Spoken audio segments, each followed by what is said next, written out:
merci à toutes et à tous d'être là ce soir, hein, voilà, pour le second webinaire de l'AG Bio. Donc ce soir, c'est Ghislain, du coup, administrateur de l'AG Bio, qui va venir vous faire d'abord, dans un premier temps, une petite présentation donc sur le sujet du choix des végétaux dans les projets de génie végétal et de génie écologique. Pour le fonctionnement, je vous invite alors vous pouvez poser vos questions dans le chat. Moi, je vais les lire au fur et à mesure. On va peut-être laisser Ghislain d'abord faire sa présentation assez tranquillement, et puis ensuite, dans un second temps, évidemment, et avec beaucoup de plaisir, il répondra à toutes vos questions. Pareil, pour que ce soit assez cohérent, je vous invite à poser vos questions directement dans le chat, et puis moi, je les relayerai au fur et à mesure à Ghislain. Voilà. On essaiera de tout traiter dans la mesure du possible. Il y a tout type de profil, donc pas de questions idiotes. N'hésitez surtout pas, à poser toutes les interrogations que vous avez. Et puis voilà, je pense que c'est parti. Maintenant, ça va être à toi de jouer, Ghislain. Merci Mélanie, on essaiera de répondre à toutes les questions. Oui. Donc bonsoir à tous, merci de nous rejoindre. Effectivement, ça fait plusieurs années là qu'on est de plus en plus sollicité sur la question de la végétalisation, et ça permet de faire une petite présentation, un petit peu de synthèse sur la manière dont on procède. Alors, je vais parler avec deux casquettes. La première casquette, c'est celle de l'AG Bio. Donc l'AG Bio, c'est une association ayant pour but la promotion et l'usage du génie végétal. Donc le génie végétal, c'est quoi? C'est toutes les techniques qui permettent la réhabilitation de milieux dégradés, la stabilisation et la gestion des talus, berges érodés. L'objectif de base étant de se supplanter un petit peu au tout béton et de tout enrochement. Et puis on peut l'utiliser aussi pour des problématiques de phytoremédiation. Voilà. L'AG Bio, c'est une association qui existe depuis 2009. On a fait plusieurs colloques. Ça aboutit assez régulièrement à des publications. On a pu aussi participer à la création de la IGECO, la Fédération des acteurs du génie écologique, pour ceux qui ne connaissent pas. Et puis travailler sur différentes thématiques comme les treillis biodégradables, les géofilets, et puis la question de la végétalisation. J'interviens au titre du bureau d'études biotech, qui est un bureau d'études en ingénierie spécialisé dans la conception de projets et la maîtrise d'œuvre, donc pour des thématiques autour de la réhabilitation de milieux dégradés, assez spécifiquement et plus spécifiquement axé sur les milieux humides, milieux aquatiques, rivières, anciennes gravières, plans d'eau, etc. Donc à travers toute la France et parfois l'Europe. Dans quel cadre cette intervention? Donc effectivement, je pense que si vous êtes nombreux aussi ce soir, c'est aussi parce que les enjeux autour du végétal deviennent de plus en plus importants ou de plus en plus scrutés, on va dire, plus exactement. Le nombre de projets en termes de génie écologique et génie végétal est en augmentation de manière assez importante depuis ces 10 dernières années. Et donc forcément, la demande en végétaux s'ensuit. Il va donc naturellement se poser la question du choix de la végétalisation. Donc ça peut être du choix ou du non-choix, on va le voir. Donc on essaiera de balayer quelques questions comme faut-il végétaliser tout simplement, quels sont les végétaux qu'on peut utiliser pour quels objectifs, et la question de l'utilisation des listes de plantes et mélanges passe-partout, des listes de plantes à usage unique. Quel est l'intérêt d'utiliser de l'indigénat ou du local? Et puis voilà un petit peu toutes ces questions-là autour de cette présentation. Donc c'est vraiment un petit retour d'expérience que je vous livre ici ce soir, après 15 ans de pratique, on va voir. Et on va dire, pardon. Voilà. Alors la première question qu'on se pose, c'est comment on arrive vers la compréhension des critères de choix. Donc évidemment, forcément, la question de base, c'est faut-il végétaliser? Donc je ne répondrai pas nécessairement à cette question ce soir, dans le détail en tout cas, puisque l'objectif c'est surtout de travailler sur, quand on a fait ce choix, qu'est-ce qu'il faut utiliser comme type de végétaux. Mais néanmoins, c'est une question de base qu'on se pose à chaque fois, à chaque projet. Pourquoi? Donc, par exemple, est-ce que c'est nécessaire de végétaliser quand on voit que dans certains types de projets, on a des végétaux qui sont livrés de nature parfois inconnue, comme ces cultivars Nantilis veneraria qui émergent parfois sur des talus, sur des talus de route, etc. La question des impuretés qui sont dans les mélanges, on voit pas mal d'espèces, c'est impossible de recevoir des mélanges d'espèces avec stricto sensu, avec exactement les espèces qu'on demande, il y a toujours des impuretés, des espèces qui émergent, comme ici Vicia ioannis qui émerge sur un petit site qu'on a eu à végétaliser. Faut-il végétaliser quand on voit que beaucoup d'espèces qui sont utilisées en végétalisation sont des espèces à certification obligatoire, on y reviendra, comme des espèces fourragères qui sont forcément des variétés plus horticoles. Faut-il végétaliser quand on a un site qui est soumis à une dynamique naturelle importante, comme ici la restauration d'un bras mort aux abords de la Dordogne, on va dire plutôt d'une annexe alluviale. On est venu juste terrasser à des cotes particulières et on laisse la végétation s'exprimer. Donc ici, c'est 3-4 mois après terrassement. On voit déjà la végétation qui s'exprime et la dynamique pionnière qui est lancée. Et là, c'est à peine un an après travaux. Alors donc, une fois qu'on a balayé ça, dans quel cadre on peut être amené à végétaliser? Donc ça peut être par exemple pour lutter contre les espèces exotiques envahissantes. On peut être dans un contexte urbain, hein, énormément de projets de génie écologique se font dans un contexte urbain, en lien souvent avec des projets de paysage par exemple. Ça peut être dans un cas de protection de berges, de talus, qui fait appel à des techniques de génie végétal, plus ou moins poussées, hein. L'ensemencement est une technique de génie végétal, dès lors qu'on choisit les bonnes espèces pour la protection et la lutte contre l'érosion. Ça peut être un choix, une demande hein, du maître d'ouvrage il demande expressément à ce qu'il y ait une végétalisation, on l'accepte ou pas. Ça peut être dans un contexte paysager, donc on l'a vu en lien avec le contexte urbain par exemple. Ça peut être aussi pour la recréation d'habitats naturels. Donc si on fait le choix de ne pas végétaliser, on laisse faire. Si on fait le choix de végétaliser, on a l'habitude de s'imposer quelques règles. La première, c'est avant tout, c'est quoi la vocation de l'aménagement sur lequel on travaille, du projet?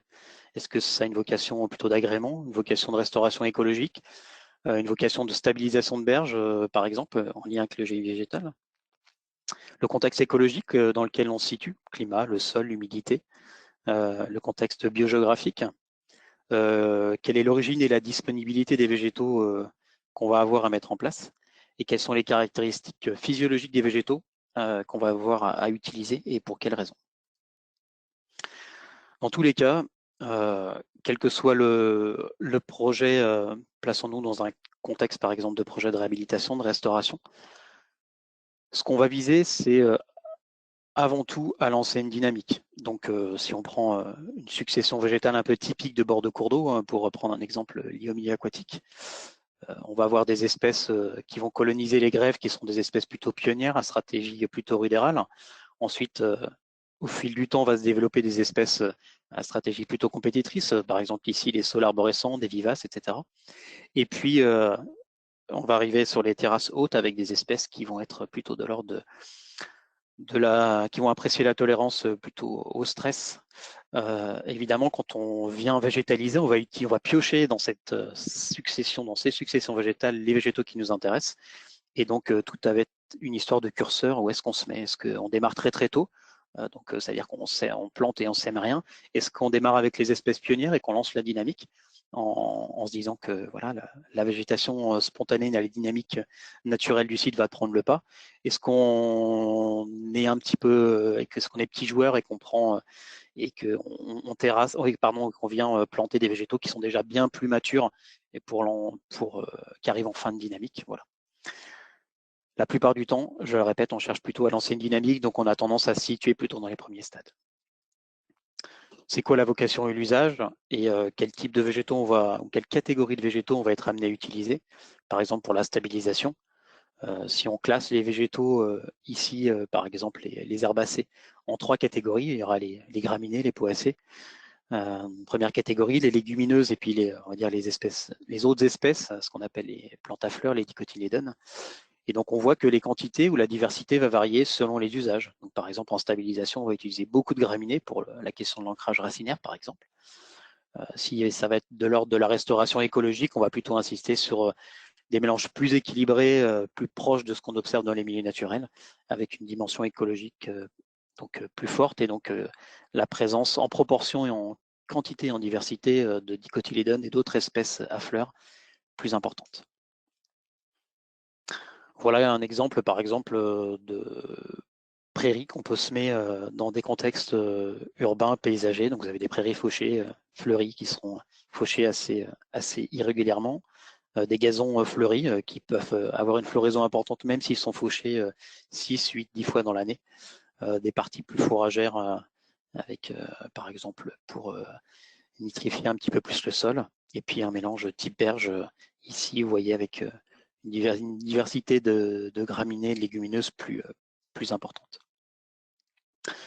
Quand on se pose la question de la vocation et de l'usage, on se pose aussi la question de la pérennité de ces espèces dans le mélange granier, et on s'aperçoit bien souvent, c'est aussi pour ça qu'il faut souvent relativiser la question de la végétalisation, on s'aperçoit que bien souvent, ce qu'on sème et ce qu'on plante à un instant T n'est pas la même chose que ce qu'on plante à T+1, T+2, enfin ce qu'on va observer pardon, à T+1, T+2, T+3. Exemple ici, hein, dans le cadre d'analyse, de suivi et de relevé de végétation qu'on a pu faire.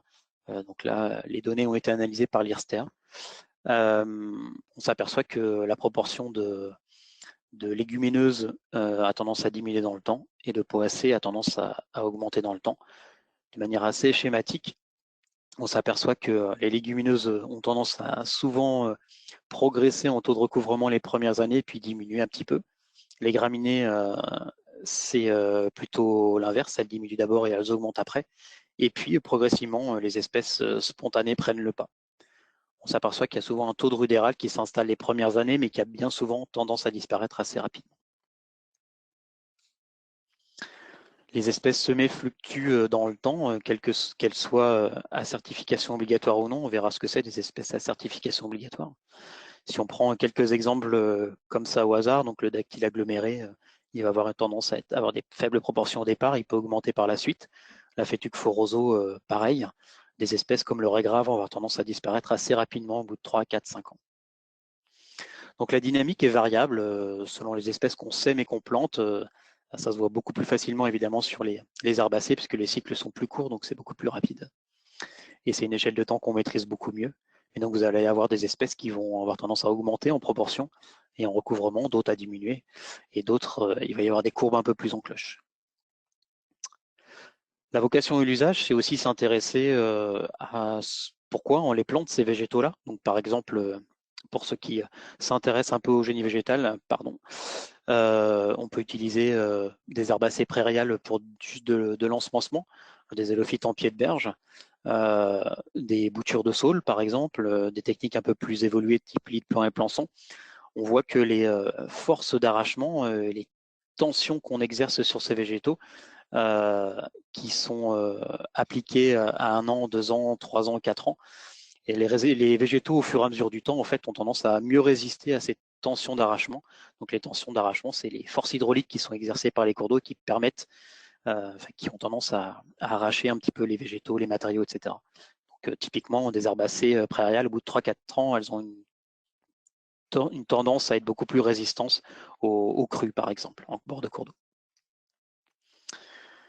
Quand on vient planter ou semer des végétaux, évidemment, on va s'intéresser à quelle est l'écologie et le climat en place. Donc ici, pour rappel, hein, les grandes régions biogéographiques de France. Quand on est dans le domaine atlantique, on va plutôt planter des espèces d'affinité atlantique, etc. La géologie, ça va nous intéresser effectivement. Donc c'est une carte très grossière de la géologie de la France. Évidemment, quand on est dans un territoire particulier, on va s'intéresser plutôt à la géologie plus locale. Et puis le climat, le climat, on sait, évolue rapidement en ce moment. Il faut aussi s'intéresser à cet aspect-là. Les températures sont parfois plus importantes, parfois plus longtemps. La pluviométrie a tendance pas nécessairement à diminuer, mais à se concentrer sur des périodes peut-être plus courtes ou à des périodes auxquelles on ne s'attend pas. Exemple, l'an passé, on a eu un été très très pluvieux, donc ce qui a permis par exemple à tous les chantiers de végétalisation à bien prendre. Mais l'année précédente, on a eu un printemps et un été très secs. Donc les résultats des chantiers de végétalisation étaient moins importants. Quand on s'intéresse à l'écologie et au climat, on s'intéresse par exemple aussi aux gradients altitudinaux qui existent selon les espèces. Donc par exemple, les saules se distribuent de l'étage subalpin montagnard, même mettons plutôt montagnard, allons-y, différemment. Donc c'est pas les mêmes cortèges d'espèces qu'on observe l'étage montagnard, l'étage collinéen, en plaine, etc. C'est caricatural évidemment, puisqu'il y a des espèces qui passent dans les différents étages, mais néanmoins, quand vous êtes dans les situations de piémont, collines, montagnards, vous allez avoir plutôt des cours d'eau à fond mobile, donc plutôt saule pourpre, saule drapée, etc. De la même manière, si on prend encore l'exemple des saules, on a une répartition qui va être différente selon à quel endroit on se situe en France. Donc le saule roux et le saule cendré, qui vont partie du même groupe de saules, ont des distributions assez différentes, le saule roux étant plus atlantique. Voilà, le saule blanc a une distribution un peu plus générale à l'échelle de la France. Le saule fragile est plus centré sur les grands bassins, versants et les grands cours d'eau. Le saule pourpre étant plutôt montagnard, de même que le saule drapé. On s'intéresse forcément aussi aux caractéristiques biologiques et physiologiques des végétaux. Il y a un botaniste suédois qui s'appelait Rönnker qui a classé les végétaux selon leur type biologique. C'est des classements qu'on utilise encore actuellement. Alors, il y a évidemment des espèces qui sont difficiles à classer, comme toujours, mais néanmoins, dans les grandes lignes, on a les phanérophytes, donc les arbres, que ce soit des grands arbres, des petits arbres qui ont les bourgeons qui restent perchés assez loin du sol. Ensuite, vous avez la catégorie des caméphytes, donc les petits buissons, etc. Vous allez ensuite avoir les hémicryptophytes, les espèces en rosette, cespiteuses, stolonifères, les lianes, les ronces par exemple. Donc c'est les numéros de 4 et 10, pardon. Hop, je vais mettre ça, ça sera mieux. Ensuite, vous avez les espèces dites cryptophytes, qui ont les bourgeons qui passent la mauvaise saison de manière enterrée, sous forme de rhizomes, de bulbes, de tubercules, etc. Dans cette catégorie, vous avez les élophytes, qui sont, en gros, c'est la même chose, mais c'est des espèces qui passent l'hiver les pieds dans l'eau, les pieds dans la vase. Les hydrophytes, c'est plutôt les plantes aquatiques. Et évidemment, n'est pas représenté sur ce schéma les thérophytes, qui sont des annuels, donc à cycle très court, parfois quelques mois uniquement, qui ne font pas de bourgeons, donc qui se reproduisent uniquement sous forme de graines. Voilà un petit peu de manière illustrée quelques exemples de ces types de végétaux. Donc on reconnaît les végétaux à rosette, cespiteux, qui sont dans le groupe des cryptophytes. Vous avez les espèces à rhizome, ici Carex arenaria par exemple. Vous avez aussi l'iris qui est représenté. Pourquoi ça nous intéresse? Par exemple, quand on fait appel à des techniques végétales dans un projet d'aménagement en mettant en bordure de cours d'eau, d'un talus, etc., on utilise indifféremment différents types biologiques, différentes catégories de végétaux. Donc, par exemple, pour les ensemencements, on utilisera plutôt des hémicryptophytes, voire des géophytes. Pour les fascines de plantes élophytes, on utilisera évidemment des élophytes. Pour les fascines de saules, ce sera préférentiellement des arbustes, pour éviter d'avoir des arbres de hoget. Pour les lits de plançon, ça sera aussi préférentiellement des arbustes ou des buissons, etc. Pourquoi ça nous intéresse? Parce que aussi en termes de reprise de végétaux, on n'a pas les mêmes taux de reprise suivant les végétaux à utiliser. Donc, on a tendance à regarder aussi ça quand on fait un projet. Par exemple, quand on prend les boutures de saule, vous savez ce que c'est une bouture de saule, c'est une espèce de brin de saule de 2 à 4 cm de diamètre, de l'ordre de 81 mètres de long, qu'on plante dans le sol et qui est destiné à avoir une reprise souvent très rapide.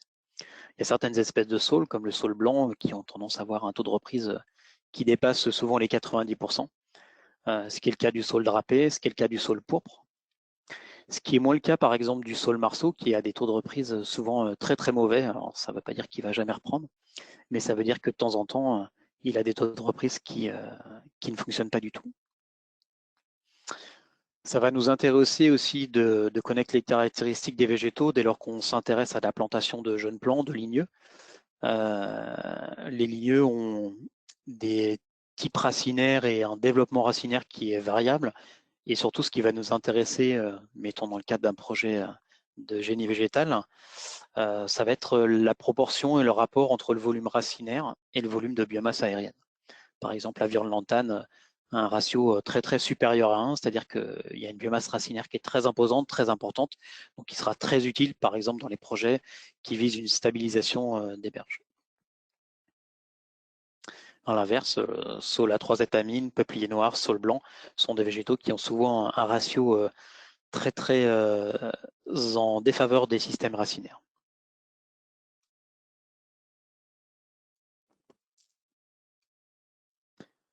On va s'intéresser aux caractéristiques biologiques et physiologiques des végétaux, parce que dans tout projet de végétalisation, ce qui va nous intéresser, c'est, on l'a dit au début, de lancer une dynamique, mais c'est aussi d'assurer une couverture du sol. Exemple, on a un projet de lutte contre des espèces exotiques envahissantes, des invasives. On va s'intéresser à avoir une couverture maximale pour limiter la repousse, j'en sais rien, de l'ambroisie par exemple. Dans ce cas-là, ce qu'on va regarder aussi, c'est la complémentarité des espèces dans l'occupation de l'espace, à la fois au-dessus du sol et à la fois en dessous du sol. Donc la manière dont la biomasse aérienne se développe, la manière dont les racines se distribuent dans le sol, tout ça, ça va nous intéresser. Par exemple, on peut utiliser des espèces qui ont des racines plutôt pivotantes, typiquement les fabacées, enfin les légumineuses, pardon. Autre exemple, on utilisera les graminées dès lors qu'on a besoin d'espèces qui ont un système racinaire plus fasciculé, c'est-à-dire qui a tendance à épouser plus facilement tous les horizons du sol, parfois à descendre même très bas. On utilisera aussi les différentes capacités des végétaux à se reproduire de manière végétative sous forme de stolons, de rhizomes, de touffes, etc. Ici, pour exemple, un ensemble enchevêtré de rhizomes de baldingère foroso, Phalaris cerundinacea, qu'on utilise assez couramment pour les techniques de génie végétal, par exemple, mais aussi en végétalisation, tout simple. Je disais que les graminées ont des systèmes racinaires fasciculés qui sont capables d'épouser assez profondément et assez largement les différents horizons du sol. On a certaines espèces comme la Phétuc foroso qui est capable, dans ses formes sauvages tout du moins, à descendre assez profondément. Les dessins sont à l'échelle, donc on voit que ça peut descendre jusqu'à parfois 2,50 m dans certains types de sols. Donc ça va être assez intéressant en matière de colonisation de l'espace. Et les colonisations parfois sont des conditions difficiles. J'en arrive à un point qui est assez crucial en végétalisation, c'est la question du dimensionnement des mélanges grainiers. Ce qu'il faut savoir, c'est que assez usuellement, on a tendance à se dire bon, on est un petit peu botaniste, on va faire des relevés, puis après, on va prendre ces relevés, on va faire une liste d'espèces, et puis on va avoir la volonté de les réensemencer. Ça paraît assez logique, c'est pas si simple que ça. Si l'objectif visé et la manière dont on calibre le mélange grenier, c'est bien d'obtenir un cortège d'espèces qui est proche des milieux naturels qu'on vise restaurer, typiquement des prairies, des berges, etc. La manière dont on va dimensionner en termes de densité, par exemple ce mélange grenier, dont on va choisir les espèces, leur proportion, va varier selon plusieurs paramètres. L'exemple typique qui est parfois assez méconnu et ignoré, c'est le nombre de graines par gramme. Le nombre de graines par gramme, ça veut dire quoi? Ça veut dire tout simplement que vous avez des espèces qui ont des grosses graines et des espèces qui ont des petites graines. Ce qu'il faut savoir, c'est que les semenciers, ils vont raisonner en poids, c'est-à-dire quand on leur demande, qu'on leur donne une liste d'espèces avec des pourcentages, par exemple, j'en sais rien, 10% de telle espèce de graminée, 5% de telle espèce de légumineuse, etc. Ils vont raisonner en poids. Donc, ce n'est pas la proportion en termes de diversité, de nombre de pieds qui va sortir, mais c'est bien en poids. Donc, évidemment, si on met trop d'espèces qui ont des grosses graines, ça va peser très lourd dans le mélange grainier. Mais par contre, on en aura très peu au final qui vont sortir, forcément, parce qu'il y aura moins de graines. L'exemple typique, c'est voilà, vous avez des espèces comme Vicia craca, etc., qui ont des graines très lourdes. Donc, souvent, dans 1 gramme, il y a à peine plus de 10 graines. Vous avez des espèces comme Bromus racemosus, Ranunculus repens, qui ont des graines un peu plus légères et plus petites. Donc, on peut en avoir un petit peu plus de 100 graines par gramme. Vous avez des espèces avec plus de 1000 graines par gramme et des espèces à toutes petites graines, typiquement les agrostis, quelques graminées notamment, qui peuvent avoir plus de 10 000, parfois plus de 15 000 graines au gramme. Donc vous imaginez bien, si vous mettez beaucoup d'agrostis stolonifères, par exemple, dans vos mélanges grainiers, vous allez en avoir que ça qui va sortir au final. Exemple ici, donc là c'est un site qui a fait l'objet de revégétalisation, mais issu de mélanges qui ont été collectés dans le milieu naturel sur la Romanche. On n'a pas acheté directement à des fournisseurs.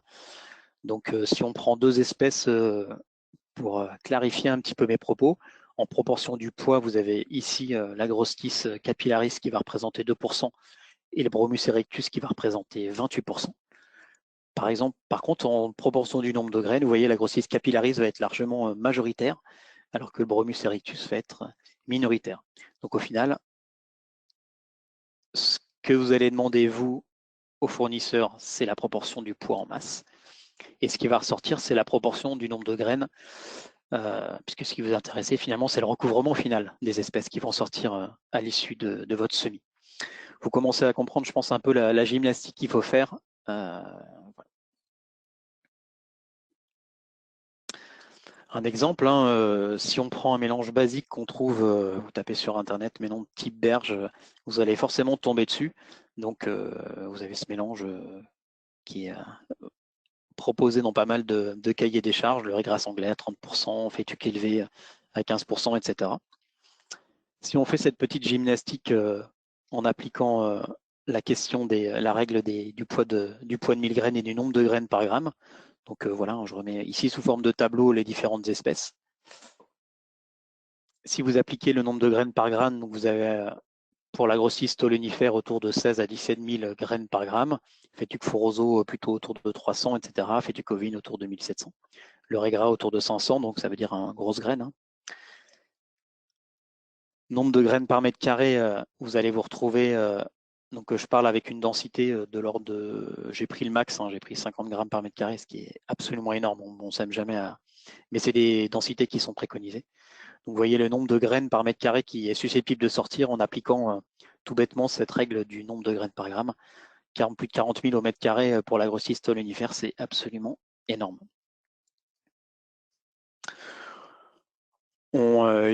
Sachant qu'il s'agit d'espèces toutes du commerce ici à certification obligatoire, elles ont un pourcentage de germination qui est appliqué. Donc si on applique le minimum de germination, on va retomber plutôt à 30 000 pouces par mètre carré en réel et en théorie, mais ça reste de toute manière assez énorme. Donc si je résume, vous, ce que vous allez demander au départ, si on se rappelle bien l'agrostis stolonifère à 5%, en pourcentage réel, au final, en appliquant le nombre de graines par gramme, vous allez avoir quasiment 50% d'agrostis stolonifère qui va pousser sur votre petite parcelle que vous allez semer. Donc la suite logique, ce serait de dire, donc du coup, quand on va faire la demande au mélange au semencier, il va falloir largement diminuer la proportion d'agrostis stolonifère et plutôt en mettre de l'ordre de 1, voire moins, 1%, voire moins. Voilà, ça peut nous donner des exemples un petit peu comme ça, si on met en proportion trop d'espèces de graminées. Ici, typiquement, c'était plutôt du riz gras. Donc on le redit, lancer une dynamique, c'est un petit peu l'idée de base. Voilà, on a tendance aussi à aller rechercher les espèces structurantes du milieu. Ça veut dire quoi des espèces structurantes? C'est des espèces qui, par leur présence, vont permettre au milieu de mieux fonctionner et puis d'accueillir les autres espèces. Donc ça peut être des espèces qui vont aider à restructurer le sol s'il a largement été perturbé par des travaux de terrassement, par exemple. Ça peut être des espèces qui vont aussi, par leur présence, aider les autres espèces à pousser. Donc typiquement, les graminées, ça va être la houlque, pâturin, féole des prés, brome, etc. On va évidemment utiliser les inventaires existants, soit de la biblio, soit qu'on a fait nous-mêmes sur le terrain, encore mieux, mais on ne va pas les utiliser stricto sensu. Vous voyez le nombre d'espèces, et notamment de dicotylédones, par exemple, qui sont proposées ici. On va beaucoup réduire les listes d'espèces pour avoir des listes à 15, maximum 20 espèces. Plus, ce serait illusoire, ça ne servirait pas à grand-chose. Voilà des exemples typiques, donc le laisser faire, mélange de compositions relativement diversifiées, et mélange de conservation avec un peu plus d'espèces de dicotylédones. Maintenant qu'on a dit ça, donc vous l'avez compris, on était parti sur, on va dire, des végétaux, l'usage de végétaux au sens large et la manière dont on dimensionne un petit peu les listes de plantes et les mélanges grainiers.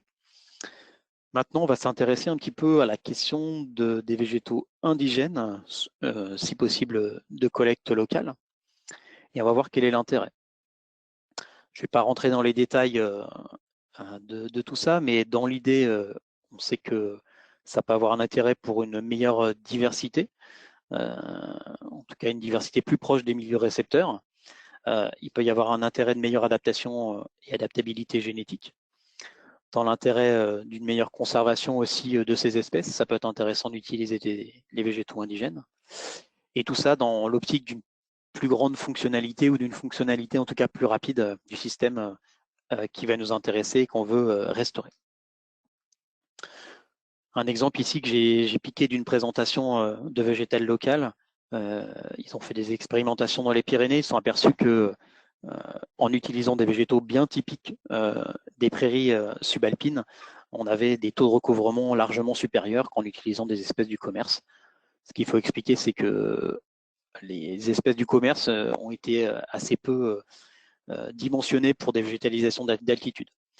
Mais néanmoins, ça s'observe, on avait à peine 50% de couvert végétal dans le cas de l'usage des semences commerciales et plus de 70% dans le cadre de l'usage des semis plutôt d'espèces indigènes collectées sur place.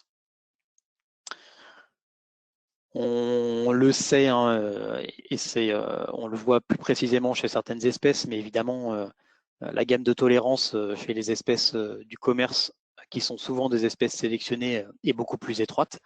Donc on s'attend à ce que toute perturbation, qu'elle soit d'origine climatique ou autre, sera plus facilement absorbée par des espèces indigènes locales qui sont mieux adaptées au climat. Un exemple lié à la question de la conservation et de la diversité génétique, je vous donne ici l'exemple du complexe des luzernes cultivées, donc Medicago sativa. Ce qu'il faut savoir, c'est que donc sativa, c'est une sous-espèce plutôt orientale qui a été semée et introduite chez nous en France pour des questions de fourrage, mais aussi de végétalisation. Elle a longtemps été semée sur les talus de bord d'autoroute, voies ferrées, etc. Elle continue encore à l'être malheureusement. Ce qu'il faut savoir, c'est que on a dans notre flore deux sous-espèces qui font partie de ce groupe-là, qui sont totalement indigènes, qui poussent dans les pelouses sèches. Donc Glomerata, qui est une espèce plutôt provençale, et Falcata, qui est une espèce répartie un petit peu dans toute la France, mais plutôt sur les pelouses sèches. Voilà, Falcata apparaît en haut à droite et Sativa en haut à gauche. Ce qu'il faut savoir, c'est que donc Sativa et Falcata ont tendance à s'hybrider pour former un hybride qui s'appelle Ambiguë. Cet hybride se recroise ensuite avec le parent Sativa, et au fur et à mesure, on assiste à l'émergence de phénotypes hybrides, donc avec des fleurs parfois toutes jaunes aussi, mais qui sont souvent jaunes ou violettes. Et qu'est-ce qui se passe au final? Ce nouveau phénotype a tendance à absorber complètement la sous-espèce Falcata indigène, qui devient très rare à l'échelle de la France et qui tente à régresser, notamment par une absorption de son génotype par ces systèmes de rétrocroisement. Donc, c'est un problème dont on n'avait pas connaissance avant, qu'on a commencé à diagnostiquer en partie chez cette espèce, mais qui existe chez plein d'autres espèces et à l'échelle du monde entier. On a l'exemple des phragmites, Phragmites australis par exemple, dont une sous-espèce est devenue très rare en Amérique du Nord à cause de ce problème justement de croisement avec le génotype européen qui a été introduit là-bas. Donc voilà un exemple de ce qui peut arriver quand on oublie de semer des espèces indigènes locales. Évidemment, quand on se pose la question de l'usage de végétaux, on se pose la question de l'origine et de la disponibilité. On sait que le choix des espèces et la disponibilité de ces espèces se heurtent à une un triple problème. Le premier problème, c'est un problème de réglementation. Typiquement, les espèces herbacées sont pour beaucoup soumises à une réglementation européenne et sont soumises à certification obligatoire. Ça veut dire quoi en clair? Ça veut dire que quand vous voulez acheter du dactyle, de différentes espèces de fétuques, Festuc carolinacea, etc., du régras, vous n'avez pas le droit de les acheter sous forme sauvage. C'est interdit par une législation européenne et française. C'est un petit peu embêtant quand on sait que la plupart de ces espèces qui sont à certification obligatoire sont parmi les plus utilisées dans les problématiques de végétalisation, parce que les plus courantes dans les milieux, parce que structurantes, etc. On l'a vu un petit peu. Voilà. Vous avez aussi les espèces CMFR, hein, les espèces forestières qui ont une réglementation à part entière. Vous avez un problème de traçabilité. Hein. On ne maîtrise pas toujours l'origine des espèces, qui peut être un petit peu problématique, notamment dans le cas qu'on vient de voir précédemment. Et vous avez un problème de disponibilité. Tout simplement, il y a peu de fournisseurs en végétaux indigènes. En France, ça progresse, hein, mais vous en avez relativement peu. Il existe 3 solutions. La première solution, c'est des marchés classiques, aller se fournir vers les pépinières qui fournissent ces types de végétaux. Donc, il y en a quand même pas mal à l'échelle de la France, mais elles peinent souvent ces dernières années à répondre à toutes les demandes. Et notamment ces dernières années, et apparemment, ça ne va pas s'arranger. Il y a des gros problèmes de fourniture en végétaux. Il y a tellement de projets, notamment, que ça en vient à devenir relativement problématique. Vous avez la solution contrat de culture, ça veut dire dans le cadre des marchés, vous pouvez réserver une part des végétaux aux pépinières. Évidemment, il faut les payer à l'avance. Donc, il faut avoir des marchés avec un nombre important de végétaux. Donc, pour ça, vous allez être amené à aller questionner les pépinières, aller sélectionner les pépinières que vous souhaitez voir travailler et puis leur réserver une part de végétaux. Et puis, vous avez aussi la collecte in situ qui peut être utilisée, qui est de plus en plus utilisée, qui peut être intéressante dans pas mal de cas. Quand on parle de végétaux indigènes, forcément, on s'intéresse à Végétal Local. Un Végétal Local, c'est une marque collective qui a été fondée en 2015-2016, hein, si je ne m'abuse. La GBio fait partie du cercle des personnes qui suivent ça de près. On adhère au comité de marque, c'est-à-dire les personnes qui sélectionnent les dossiers et les demandes des pépinières, les demandes d'adhésion, et qui vérifie que tout se passe bien. Cette marque, elle vise à aller collecter dans différentes régions biogéographiques qui sont découpées à travers toute la France, des espèces spécifiques à certains milieux, donc des espèces des Alpes, etc., et pouvoir les réutiliser dans les projets des Alpes. Donc on est bien en termes de diversité génétique, de repousse locale, etc. On est bien plus précis et bien plus fonctionnel que si on vient aller acheter une marguerite de Bretagne pour un projet en altitude dans les Alpes, par exemple. C'est quelque chose qui fonctionne bien. À l'heure actuelle, on a 70 adhérents à la marque, avec plus de 700 végétaux répertoriés. On le voit sur le petit graphique, ça progresse, hein, notamment pour les ligneux. On commence à être pas mal. On voit aussi qu'il y a toujours très très peu de fournisseurs de semences herbacées.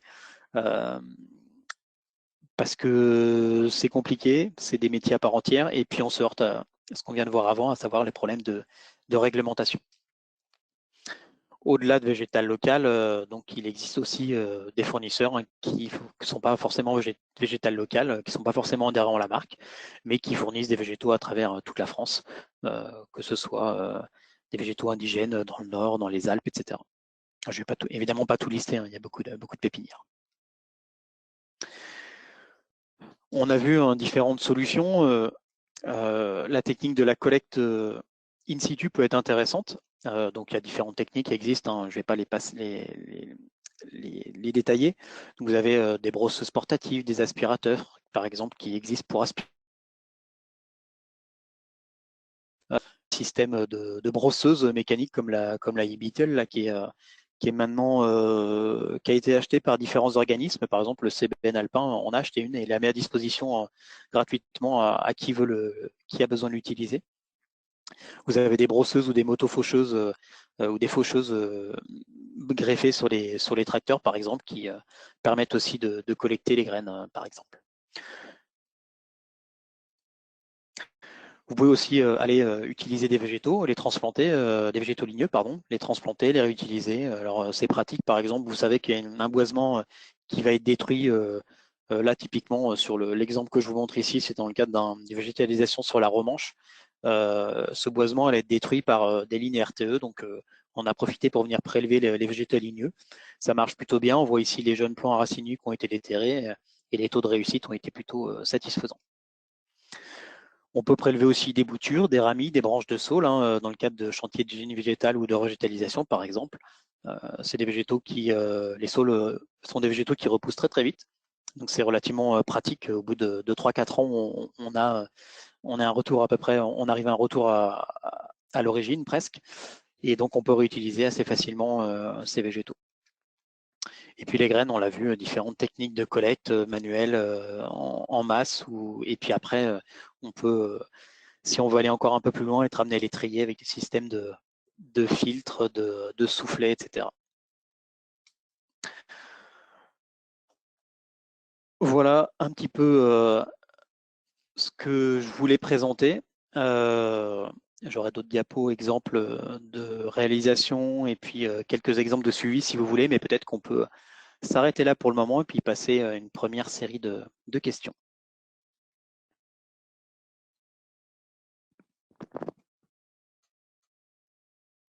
Alors, on a une première question qui demande si on est confronté, notamment en milieu urbain, à la dégradation des berges liée à la présence de ragondins et aussi accessoirement aux modifications de la composition des sols liées aux déjections canines, notamment sur les problématiques d'ortie. Oui, ça arrive. Du coup, je ne saisis pas forcément bien le lien avec la végétalisation. Est-ce que la végétalisation peut résoudre ces problèmes-là? Je ne sais pas si on peut être amené à préciser peut-être la question. Voir est-ce que je la trouve. Est-ce que la modification. Ah oui, d'accord, est-ce que la présence d'animaux par leur déjection, etc., peut induire des modifications de sol et donc des modifications de cortèges végétaux? Oui, après ça reste mineur. Le premier problème de dégradation d'un sol, c'est souvent les travaux eux-mêmes, à la base, souvent travaux de terrassement, etc., et qui est poussé en contexte urbain. Donc il faut souvent un peu plus de temps à ce que le sol se restructure.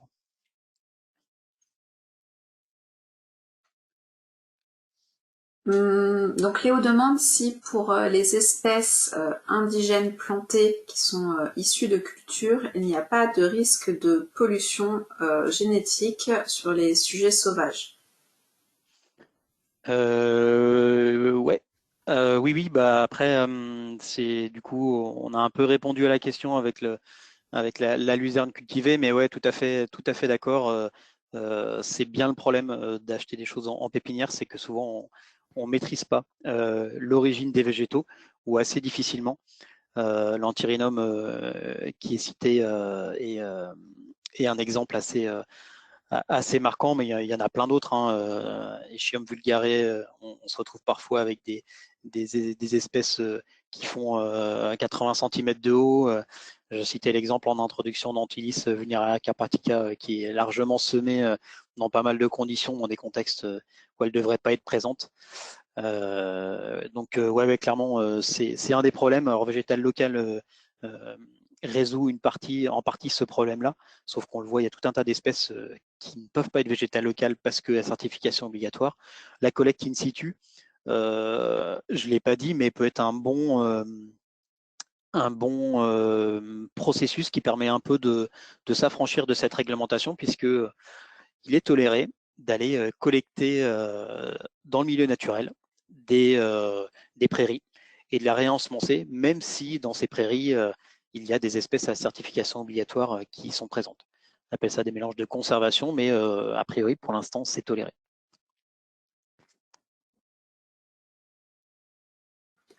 Donc Léo toujours demande s'il est possible de préparer des semences dans l'optique de faire se développer des espèces protégées. Il prend l'exemple de Medicago glomerata qui est protégé en PACA. Est-ce qu'il est possible de préparer des semences dans l'optique de faire développer des espèces protégées? Je sais pas, peut-être tu pourrais préciser, Léo. Je vois pas trop où est-ce que tu veux en venir.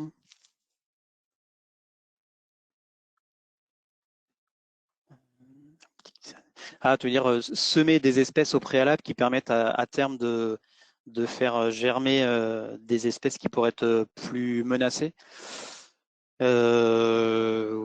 Oui, vaste question.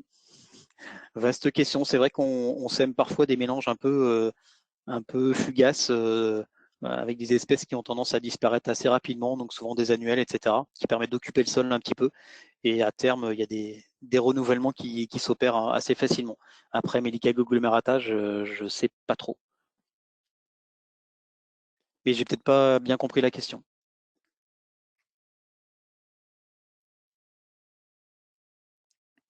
A priori, ça a l'air... Voilà, c'était parfait. T'as bien compris. Parfait. On a Mio qui demande si l'utilisation d'espèces passe-partout, comme par exemple le lium pérenné, peut avoir un impact négatif sur la trajectoire de la recolonisation végétale et limiter la qualité du milieu naturel qui sera reconstitué plus tard. Ouais, c'est une très bonne question et très dur d'y répondre. Le régrat, typiquement, il est réputé pour, au moins pour certaines variétés ou certains cultivars, on va dire plus exactement, d'avoir une pérennité assez faible. Mais ce qui n'est pas le cas malheureusement de tous les cultivars de régras. Donc parmi les espèces entre guillemets passe-partout, ça peut être une manière de lancer la dynamique de colonisation, puis on s'aperçoit que au bout d'un certain temps, il disparaît. Il y a des espèces par contre qui sont réputées pour au contraire progresser dans le temps.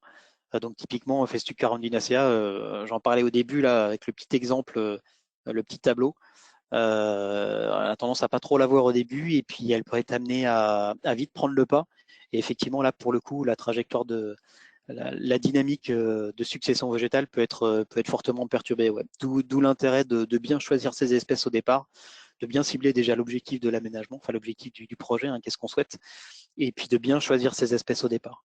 S'il y a un intérêt, on va dire, assez fort de lutte, par exemple, contre des exotiques, ça peut être de la renouée du Japon ou de Bohème ou autre, ça peut avoir un intérêt de mettre des espèces assez agressives qui ont une pérennité assez importante dans le temps, puisque là l'objectif c'est justement de rompre la dynamique de recolonisation. Par contre, si l'objectif c'est il n'y a pas d'enjeu, on va dire d'érosion, de protection de sol, de lutte contre les exotiques, etc., et qu'on faut juste donner un petit coup de pouce pour lancer la colonisation végétale, alors là, pour le coup, oui, on a tout intérêt à utiliser des espèces qui ont une pérennité très limitée. Ouais. Donc ça, effectivement, on va pas détailler toutes les espèces et puis je serais incapable de les détailler toutes. Mais oui, oui, c'est important de bien choisir. Ouais. Merci Ghislain. Manuel demande ce que tu conseillerais à une entreprise de travaux qui rencontre un CCTP complètement inadapté. Donc CCTP, cahier des charges techniques, pour ceux qui connaissent pas. Ouais, vaste question. Merci, merci Manuel de l'avoir posé. Non, ça arrive assez régulièrement. Alors, il y a plusieurs stratégies. La première, c'est d'informer déjà le maître d'œuvre, voire le maître d'ouvrage, qu'il peut y avoir un bug. La deuxième stratégie, c'est de se retourner vers le fournisseur, qui est souvent de bons conseils.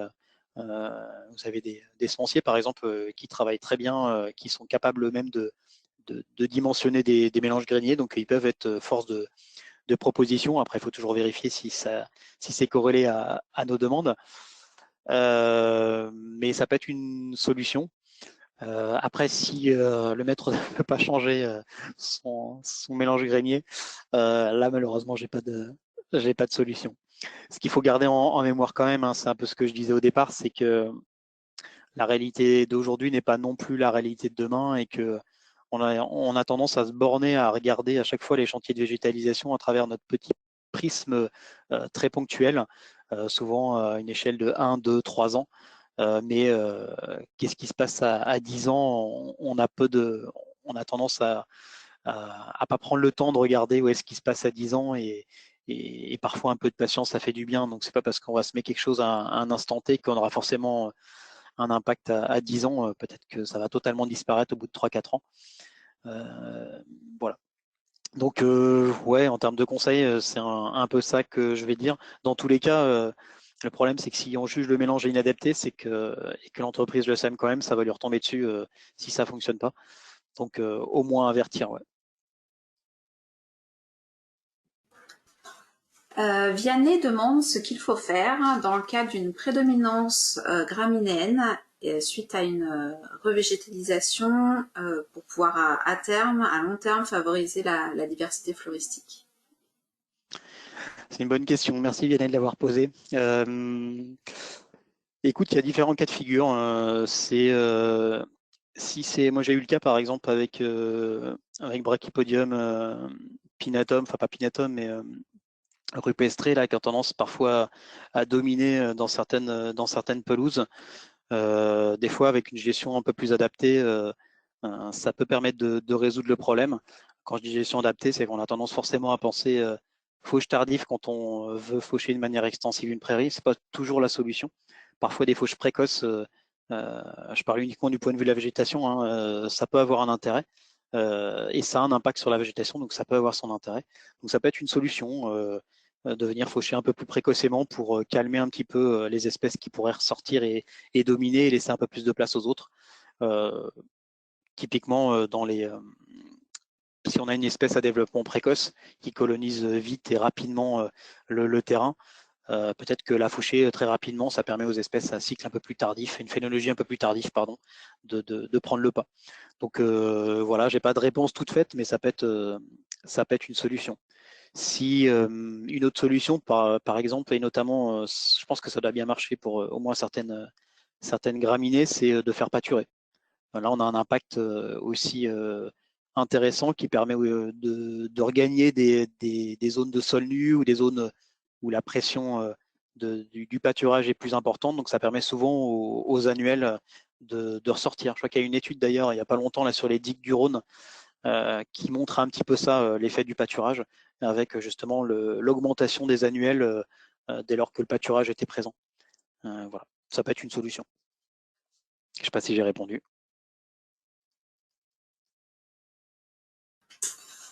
Alors, on a une question sur le Regra d'Italie. On demande si tu confirmes qu'il aurait une durée de vie de 2 ans et donc laisserait rapidement la place au cortège naturel. Alors ça, on le sème rarement. Enfin, en tout cas, moi, je le sème rarement. J'ai pas forcément de recul là-dessus. De ce que j'ai pu observer, oui, c'est un cycle relativement court.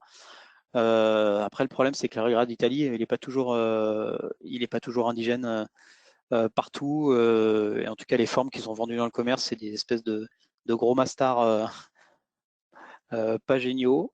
Donc oui, s'il disparaît rapidement, ça peut être une solution. Mais encore une fois, il faut se méfier avec ces espèces à certification obligatoire parce que il y a tout un tas donc il y a des catalogues qui existent si vous voulez aller jeter un œil. Il y a tout un tas de cultivars qui sont sélectionnés pour des questions précises. Donc ça peut être un entretien, un piétinement, enfin une résistance à l'entretien de piétinement, ça peut être une résistance à des maladies, ça peut être des espèces plus résistantes à la sécheresse, ça peut être des espèces à développement plus rapide, plus précoce, etc. Donc il faut vraiment se méfier dès lors qu'on utilise ces espèces à certification obligatoire. Mais oui, à ma connaissance, a priori, il a une durée de vie plus courte. Je ne sais pas si quelqu'un peut confirmer.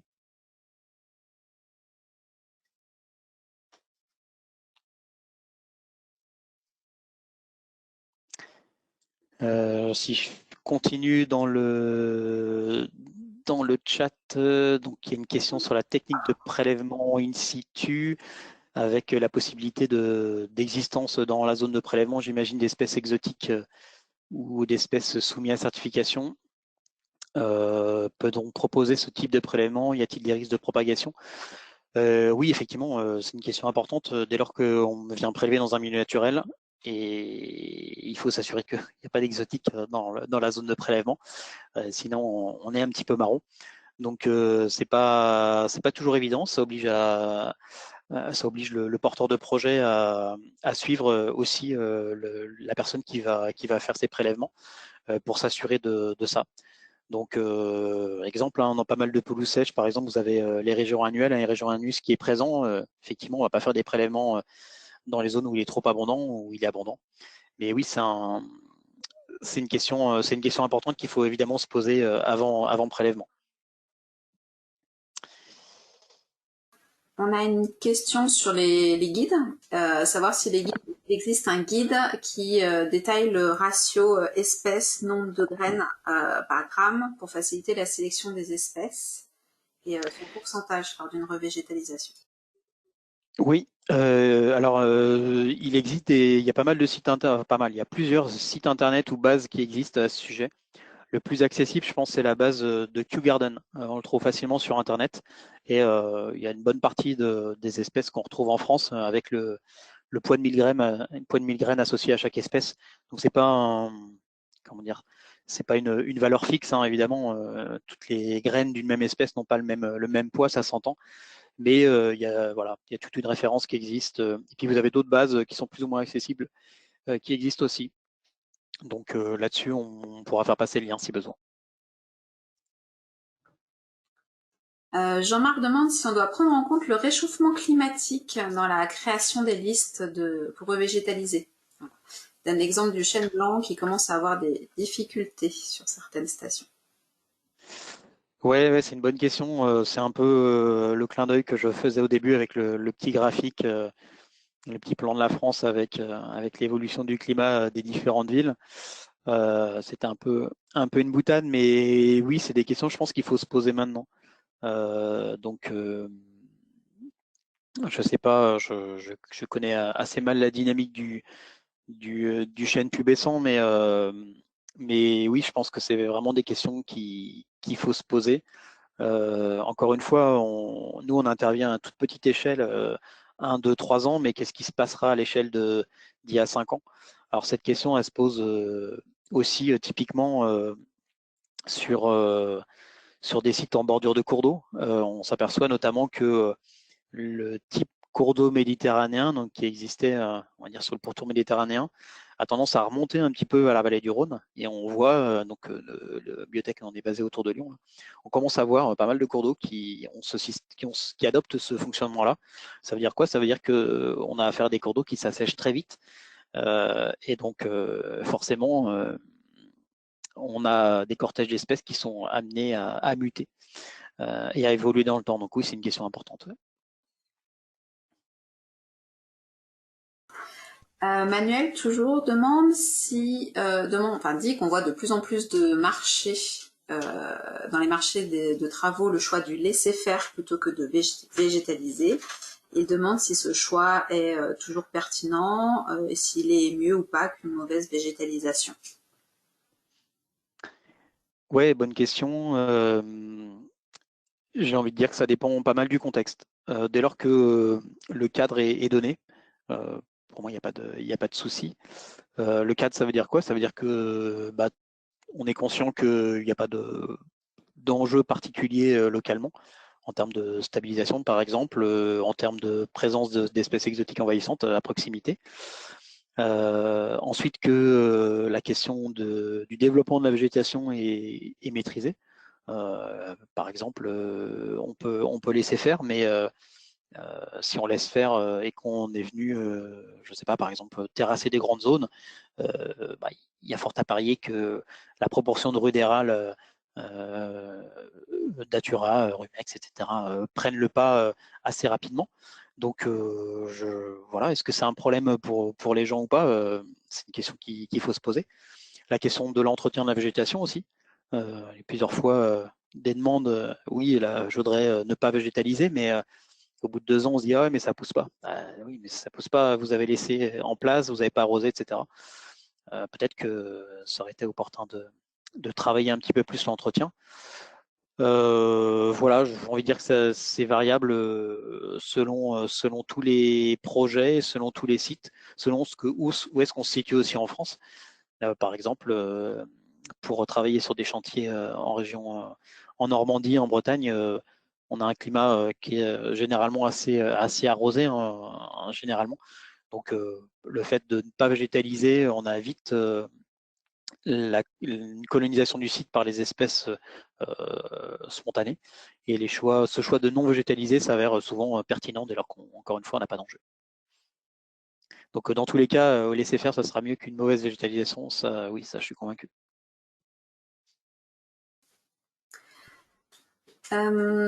Sur le réchauffement climatique de nouveau, Théo demande à quel organisme s'adresser pour pratiquer des récoltes de graines protégées dans certaines régions ou soumises à certification, dans le but d'aider la migration d'espèces. Les conservatoires, c'est eux qui permettent de répondre un petit peu à cette question, les conservateurs botaniques, si on s'intéresse aux espèces protégées. La question des espèces à certification obligatoire, là c'est plus largement dans le cadre des projets de végétalisation. Voilà, on le fait assez régulièrement, mais dès lors, encore une fois, qu'on prélève dans des prairies où elles sont présentes, mais on ne vient pas spécifiquement les collecter, quoi. Voilà. Mais voilà, pour les espèces protégées, menacées, etc., c'est vers les conservateurs botaniques qu'il faut se tourner. Ouais. Je ne sais pas si c'était exactement la question, mais... On a des questions de nouveau sur tout ce qui est guide et Rex, retour d'expérience. Donc Christophe recherche un bon guide d'identification des saules avec écologie et Rex en revégétalisation à l'échelle nationale. Donc il veut savoir si tu as une recommandation. Et si tu veux répondre en même temps, Yanné demande s'il y a des règles de revégétalisation vis-à-vis de secteurs soumis à l'ambroisie, et notamment en vallée du Rhône. Guide d'identification des saules. Alors, concernant l'identification, il y a pas mal de flore qui existent. Je pense que pour les saules, on peut assez facilement se tourner vers la flore forestière de Rameau. Je pense que c'est des bons ouvrages, hein, que ce soit les 3 tomes Plaine et collines, montagne et région Med. Il y a un guide aussi, un très bon guide qui a été fait dans le cadre d'un programme transfrontalier Interreg entre la Suisse et la France, qui a fait une petite clé d'identification des saules avec photos, identification des bourgeons, etc. Donc on pourra vous passer le lien, ça se trouve assez facilement. Je vais voir si on peut le mettre dans le chat directement. Concernant la question concernant l'ambroisie, pardon, il y avait la question sur les retours d'expérience en végétalisation. Alors oui, pour les saules, je ne sais pas s'il y a un guide qui existe, mais des retours d'expérience, on en a beaucoup. Hein. Un chantier de génie végétal, il commence à y en avoir pléthore à l'échelle de la France. Donc là, on commence à avoir des très bons retours d'expérience. Je ne sais pas si la question était orientée sur les retours d'expérience d'une manière générale ou si il y avait besoin de données sur les taux de reprise, etc. Mais il y a pas mal de références. Après, sur l'ambroisie, non, j'ai pas d'exemple précis en tête sur cette question-là. Déjà, c'est une annuelle, hein, donc au fur et à mesure, dès lors qu'il y a la problématique de l'ambroisie, c'est qu'elle s'installe dans les cultures d'annuelles, donc forcément, elle a tendance à rapidement dominer, et puis elle est largement présente quand on vient faucher les tournesols, les maïs, etc. Dès lors qu'on installe un couvert herbacé, elle est beaucoup moins présente déjà. Généralement, je n'ai pas spécialement d'exemple là-dessus, mais je pense qu'avec une végétalisation adaptée, ça doit pouvoir se gérer. Léo demande si tu as déjà fait des revégétalisations qui ont échoué et si oui, pourquoi? Oui, bien sûr. C'est les échecs qui font avancer. Oui, il y a eu plusieurs fois des échecs. Alors, les échecs classiques, c'est les problèmes liés souvent au climat. On vient semer une période de l'année et puis le problème c'est qu'il y a une sécheresse derrière, donc ou alors un grand gel derrière quand les plantules ont commencé à germer. Donc voilà, c'est des échecs un peu classiques qui sont indépendants de notre volonté. Des choix d'espèces parfois malheureux dans certains mélanges. Ça peut arriver, des espèces qui, on en parlait un petit peu tout à l'heure, qui ont tendance à prendre le pas rapidement, parfois pour des raisons qu'on ignore. Donc dans ce cas-là, on est amené à faire on l'a évoqué aussi, des entretiens peut-être un petit peu plus ciblés, plus particuliers, mais oui, ça arrive. Voilà. Il y a des problèmes parfois de qualité de mélange grenier fourni, avec des espèces qui n'étaient pas forcément demandées ou des trucs comme ça. Donc voilà, il y a plusieurs échecs possibles. Ouais. On a une question également sur le fait que sur certains chantiers de végétalisation, il y a des techniques qui consistent non pas à planter des graines, mais à régaler le sol avec des rémanents de fauche, notamment à partir de bottes de foin, et demande si cela fonctionne. Oui, oui, ça fonctionne bien. L'inconvénient des rémanents de fauche, c'est qu'il n'y a pas beaucoup de graines dedans, souvent. Mais ça fonctionne très bien. Ça fonctionne. Il y a des bons retours d'expérience là-dessus. Je crois que le CBN Alpin notamment a pas mal travaillé sur des projets en utilisant des transferts de foin, tout simplement. On fauche d'un côté puis on vient régaler de l'autre. Ça se fait pas mal sur des prairies qui sont peu pentues. Dès lors qu'on a des prairies pentues, souvent les herbes sont balayées par le vent ou le ravinement, etc. Ça marche pas des masses. Mais si c'est des terrains plats, il n'y a pas de souci, ça fonctionne plutôt bien. Il faut qu'il y ait vraiment un objectif de restauration de milieu et pas de stabilisation, hein, par contre, parce qu'on a assez peu de graines. Donc, il faut s'attendre en tout cas la première année, pas des recouvrements énormes. Milieu demande si semer hydrauliquement des espèces récoltées in situ, ça présente des bons résultats. L'avantage de l'ensemencement hydraulique, c'est que ça permet souvent une meilleure homogénéisation de l'ensemencement. Donc oui, c'est utilisé, notamment sur des sites très pentus et difficiles d'accès. Et ça fonctionne plutôt pas mal.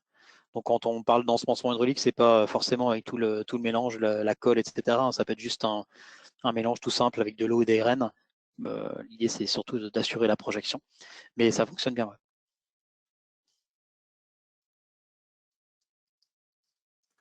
Merci Ghislain. Ah, une nouvelle petite question. Donc, Médéric demande si, dans le cadre de chantiers de stabilisation de berges, à partir de techniques de génie végétal, il est fréquemment mis en place des lits de plants et plançons couplés à des toiles biodégradables. Il demande ces toiles donc qui sont parfois ensemencées par des mélanges de graines, savoir si on peut préciser les règles d'or pour atteindre un objectif de stabilisation tout en garantissant un gain écologique. C'est un peu le problème de tous ces techniques un peu préfabriquées. C'est qu'on maîtrise pas ce qu'il y a dedans, on maîtrise pas la pose. Donc chez Biotech, on a tendance à les exclure systématiquement au profit. Et en plus, ça impose là, on parle de toile, on ne sait pas avec quoi c'est collé, avec quoi c'est intégré, etc. Donc non, on a tendance à les exclure systématiquement.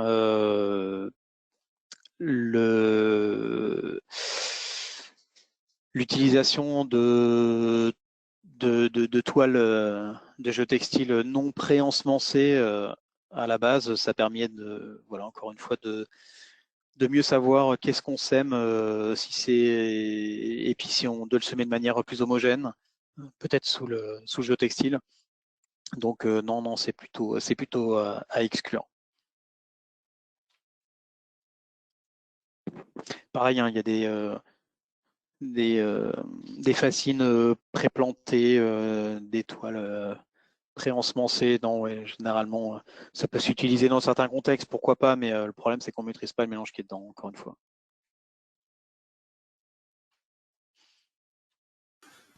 Merci Gislain. Bien. On a fait quasiment on a fait le tour des questions pour l'instant qui ont été posées. Si vous en avez d'autres avant qu'on finisse, surtout n'hésitez pas. Il reste 2 petites minutes peut-être. Et je vous remercie aussi pour toutes ces questions. Voilà, c'était intéressant et on voit que le sujet vous passionne. Je vais essayer de mettre le lien vers le programme Interreg dont on parlait. Je suis en train de le récupérer. Donc c'est Génialp. Je vais essayer de mettre le lien, si je ne me trompe pas. Hop. Tac. Je le mets dans le chat. Hop, voilà, je ne sais pas s'il est apparu. Donc il y a pas mal de docs dedans, notamment sur les ouvrages de génie végétal en montagne. Et quelque part, vous devez avoir une clé des saules qui apparaît. Ensuite, il y avait une question sur la base de graines, avec les poids de 1000 graines. Donc c'est Q-Garden. Alors, je ne sais pas si je la retrouverai comme ça. Graines.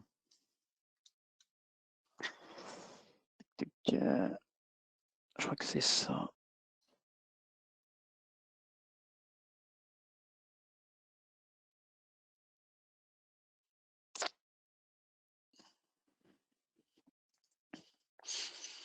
Alors, je pense que c'est quelque part là-dedans. Je ne sais plus exactement où.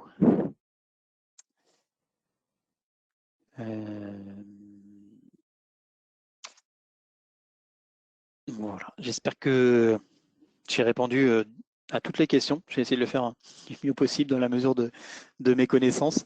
Je pense que c'est un sujet complexe hein, pour tous ceux qui ont travaillé aux problématiques de végétalisation. On s'aperçoit qu'il y a beaucoup de paramètres à intégrer pour pouvoir travailler sur le dimensionnement de disques de plantes, mélange grainé, etc. J'ai fait que vraiment survoler le sujet ici. Ça pose plein de questions. On l'a vu dès lors dès la première question de base, au fait, faut-il végétaliser? C'est vraiment une question importante qu'il faut se poser avant tout projet. Mais c'est une question vraiment importante et dès lors qu'on a fait ce choix de végétaliser, alors il faut balayer un petit peu tous les paramètres de choix d'espèces qu'on a évoqués un petit peu aujourd'hui.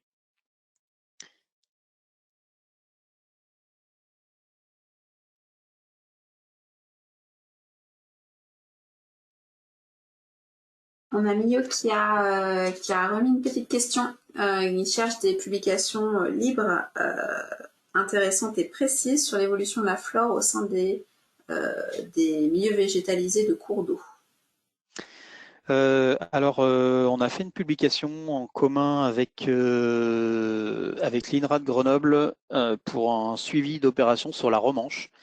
Donc ça, c'est librement disponible sur Internet. Si vous allez regarder dans la revue Sciences, Eau et Territoire, SET, l'INRA, vous tombez facilement sur la publication. Et il y en a d'autres qui existent. Je pourrais essayer de vous passer les liens. Sciences, Eau et Territoire, regardez. Je regarde rapidement. Évaluation de la réussite, voilà. Hop. Par exemple, celui-là.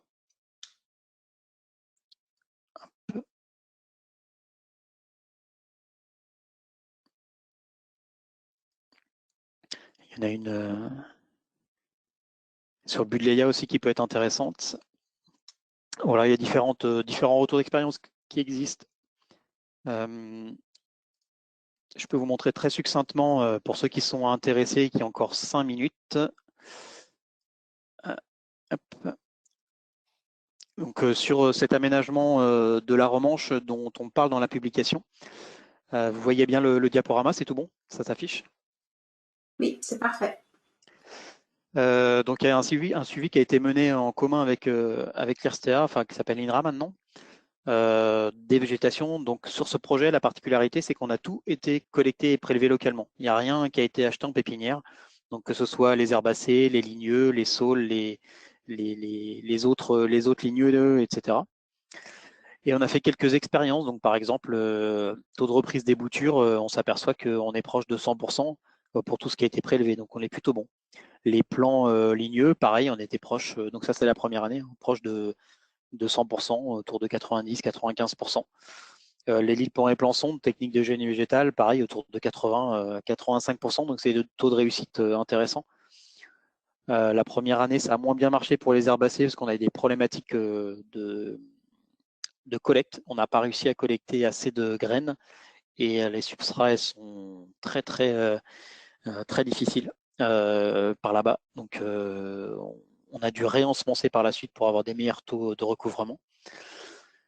Voilà, on s'est aperçu que même en ensemençant, on avait un taux d'espèces spontané qui était important. Qu'est-ce qu'on a vu encore? Bon, voilà, d'autres résultats. Je ne vais pas détailler tout, mais bon, voilà, c'est des choses qui fonctionnent plutôt pas mal.